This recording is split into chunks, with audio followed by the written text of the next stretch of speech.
फिर अभी आप आते हैं जो मूल बात आदरणीय प्रधानमंत्री मोदी जी ने कही। आज उनके पूरे भाषण को मैंने बहुत गौर रूप से सुना और उनके पूरे 1 घंटे के भाषण का 2 उद्देश्य था। पहला उद्देश्य यह था कि उनके बातों को सुनकर ऐसे लग रहा था कि आपके राजनीतिक पूर्वज खुद ब्रिटिश के खिलाफ लड़ रहे थे। ऐसे लग रहा था कि आपके राजनीतिक पूर्वज ने ब्रिटिश के खिलाफ विभिन्न आंदोलनों में भाग लिया। तो ये जो इतिहास को दोबारा लिखने की, रिवाइज करने की जो मंशा आज प्रधानमंत्री मोदी जी के भाषण में मुझे सुनाई दी। सर, मैं आपके साथ तो मैं तर्क वितर्क करने आया नहीं हूं।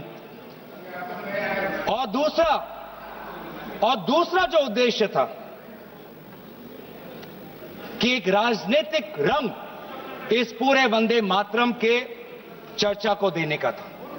उन्होंने उजागर किया कांग्रेस वर्किंग कमेटी का और पंडित नेहरू जी का। और ये एक आदत है सर, ये मेरे पास एक टेबल है कि जब जब प्रधानमंत्री मोदी जी किसी भी विषय पे बोलते हैं तो पंडित नेहरू जी का नाम कितने बार लेते हैं और कांग्रेस पार्टी का नाम कितने बार लेते हैं। मैं बस एक ही उदाहरण देना चाहता हूं कि इससे पहले ऑपरेशन सिंदूर का डिबेट में हमने आदरणीय प्रधानमंत्री मोदी जी को सुना। क्या आप जानना चाहेंगे कि पंडित नेहरू का नाम कितने बार उन्होंने लिया? 14 बार। ऑपरेशन सिंदूर पे 14 बार उन्होंने पंडित नेहरू का नाम लिया। और कांग्रेस पार्टी का कितने बार? 50 बार। वैसे ही जब संविधान का 75th एनिवर्सरी मनाया जा रहा था तब 10 बार पंडित नेहरू जी का नाम लिया और 26 बार कांग्रेस पार्टी का। उस प्रकार से जब 2022 में जब राष्ट्रपति अभिभाषण पे प्रधानमंत्री मोदी जी अपना बात रख रहे थे तो 15 बार पंडित नेहरू का नाम लिया। 2020 में, सर मैं आपके साथ तर्क वितर्क नहीं करने आया सर, 2020 में जब राष्ट्रपति अभिभाषण पे प्रधानमंत्री मोदी जी ने भाषण दिया तो 20 बार पंडित नेहरू का नाम लिया।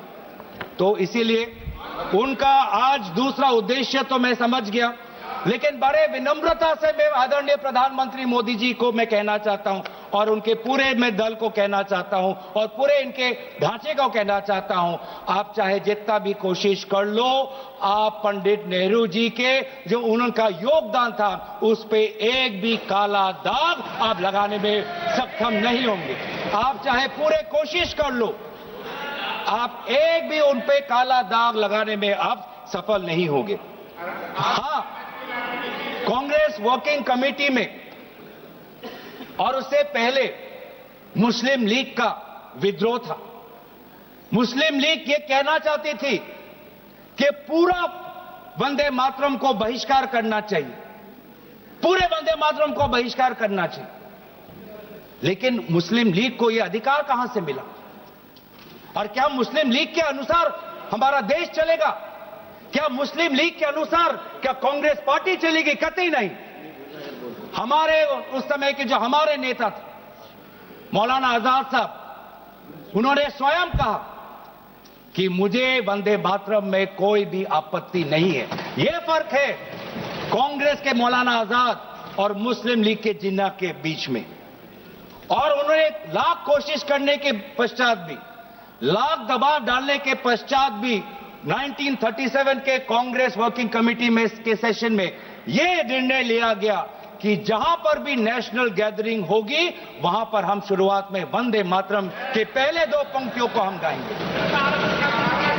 इस सिद्धांत को मुस्लिम लीग ने बहुत बड़ी इसकी आलोचना की, बहुत बड़ी आलोचना की। और आलोचना हिंदू महासभा ने भी की। ये कभी कभी हिंदू महासभा और मुस्लिम लीग के जो राजनीतिक उद्देश्य है वो एक हो जाते हैं।